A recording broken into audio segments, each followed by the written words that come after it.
and gentlemen, boys and girls, once again it is time for the BBOTT Robcast coming into live, uncut, and unrated from Spreaker Podcast and Robcast Radio. So here's Zombie, and here it goes. All right, ladies and gentlemen.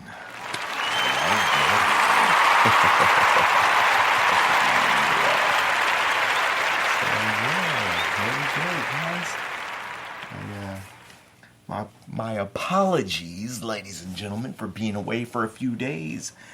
But as you may or may not know, I've been doing a little bit of rebuilding, a little bit of revamping of the old family domicile.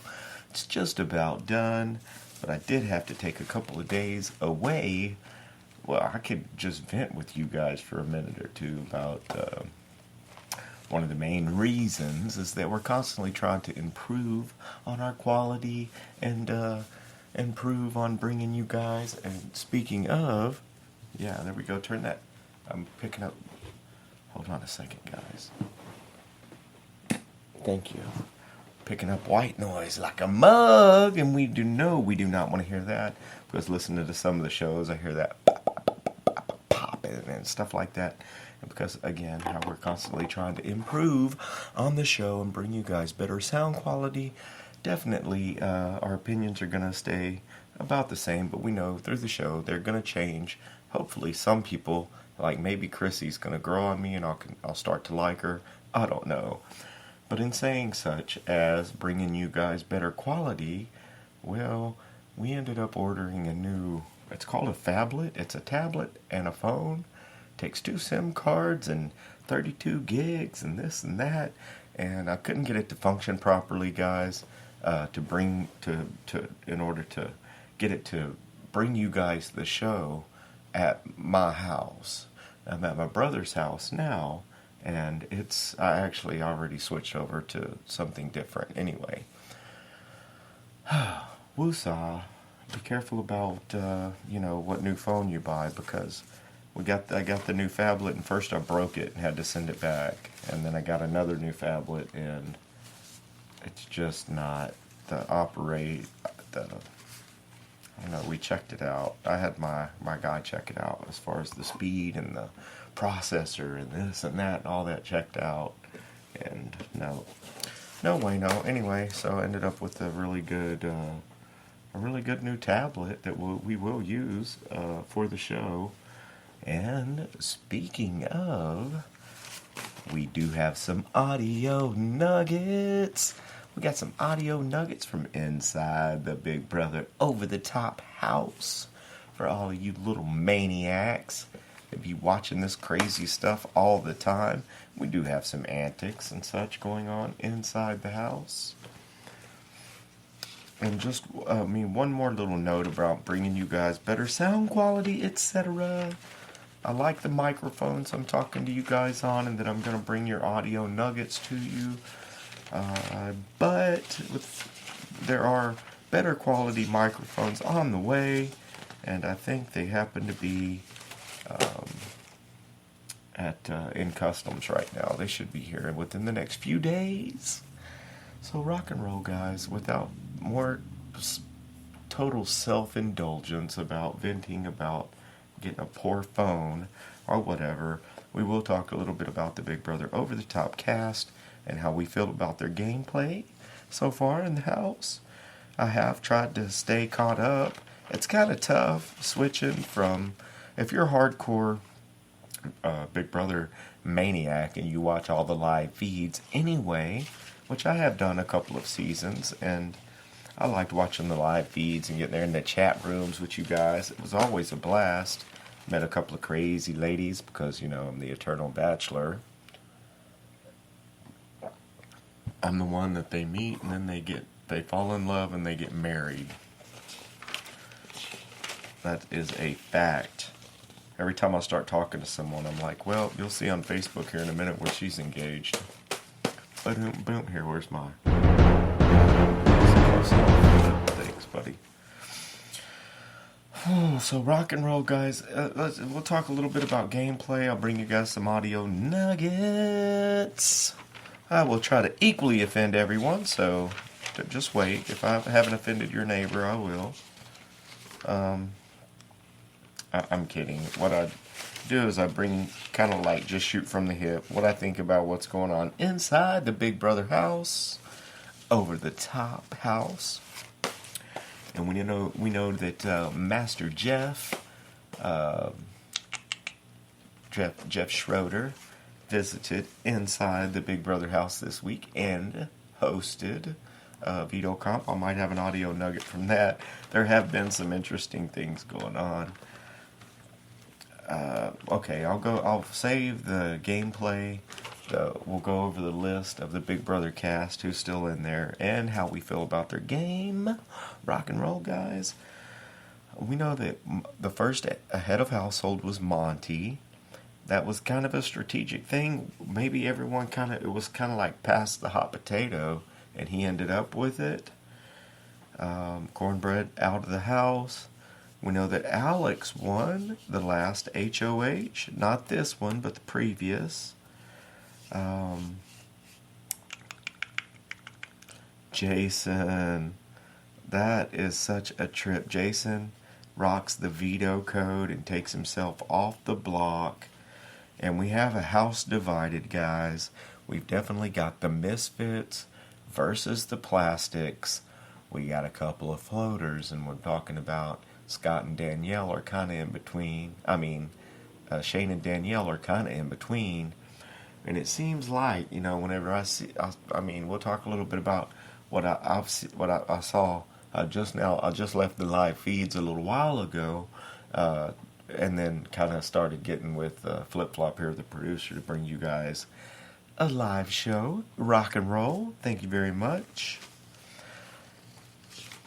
And we'll talk a little bit about what was going on, like at this moment. But we'll bring you up to speed. And Pete, speaking of bringing us up to speed, what did you say, Flip? Start on number 12. All right, you're out of here. Thank you very much. Have a good evening, ladies and gentlemen. Flip Flop's out of here for the evening. We appreciate his production skills as usual. And now, okay, yeah, producer leaves, soundboard won't power up, so. There you go. We got the Misfits versus the Plastics. Live by the sword, HOH. Alex wins it. I don't think Monte ever really gave Justin a fair shake in the game. I don't think he ever really liked him. Just didn't like his face, period.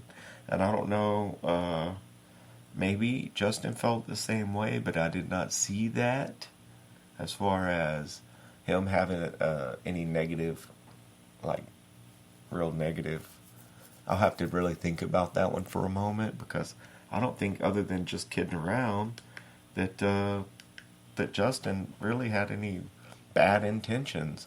I think that he might just be young, and that proper manners, he thinks he's amongst friends.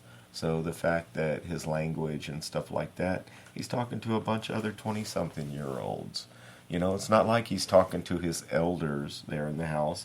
However, there are a couple of people that would be considered, well, there were Cornbread and Neely. Well, they would be considered his elders. And I think Neely sits there and talks cash shit right there with them. So without further question, guys, I'll bring you an audio nugget. I don't know what they are. Flip Flop's got us some audio nuggets in here. I figure we'll just play them. We'll see what they are, and we'll talk a little bit about them. Here we go. So, I haven't obviously talked game with y'all, so I don't really know where y'all's heads are at all. Because I'm trying to see, who I could get out that the majority of the house would rally around. Because at this point, I don't really know what to do. Yeah. It could go any way with anybody. Yeah. Yeah. Obviously, I don't want... obviously, we don't want to be on the block next to each other. Yeah, no. Someday that'll probably be inevitable. Yeah. But, we'll always be a bigger target than you. Mm-hmm. If we don't go this week, next week we're still going to have a target on our back. Yeah. From a game perspective, I'll respect whatever decision you make, but of course, I really love to not be on the block. Yeah, no. That's why I'm glad y'all came and talked to me. Because you're head of household and you can't vote, you're, the numbers are a little bit smaller, and if you need me and Shane as a vote, like, we'll give you your vote. Yeah, that's kind of what I needed to hear from y'all, Yeah. too. You were like, if you come in and be like, hey, this is who I'm actually trying to target, or backdoor, I don't know what your plan is, but like, you know what I mean? Like, if you're willing to keep us safe, we are willing to not only, you know, vote the way you need us to vote, but also ensure that, like, you're not, like, anywhere you're not on our radar at all. Like, I would honestly much rather work with you than work against you. Yeah. After talking to Alex, I feel pretty well. Me and Danielle, I think we're going to survive this week's nominations. I'm so glad I got a chance just to, like, see where y'all stand. Yes, definitely. Things do change on a dime, but for now, I'm in the clear. All right, thank you, Alex. Yeah, bye, guys. And that's one thing, guys, we have to understand that as the game, that right there was Shane and Danielle talking a little bit of game with Alex.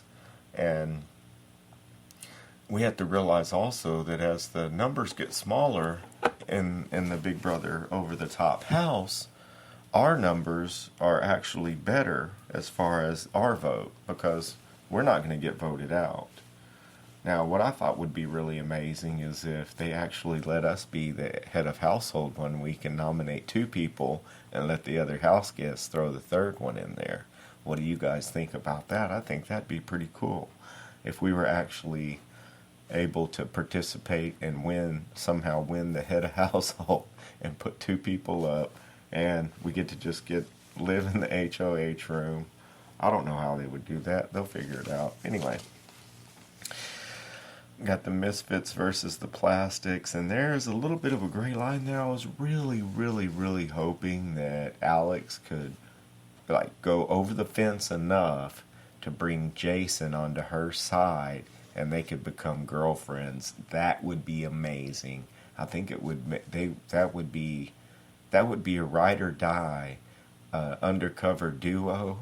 That if they secretly acted like they hated each other, when they were working together as a final 2, man, that would be, I don't know, in a perfect world, guys. You never know. So let's just see. Pardon me. Let's just see. On just some notes I have written down.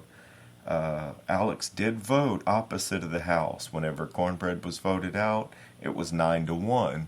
And the one vote was Alex. Now, America, they thought it could be our vote. So that's one way to keep the house guessing and to keep the game interesting, which we did not get last year. Everyone tend to kind of vote together. And I'm not talking about 18, I'm talking about 17 was just a lay down. Everyone kind of did the same thing for a while in there. And it makes it a little bit more interesting and makes people wonder what's happening inside the Big Brother over-the-top house whenever someone like Alex does throw a little bit of a monkey wrench into some things. And when Alex did win the HOH, I think Monte instantly was trying to run stuff.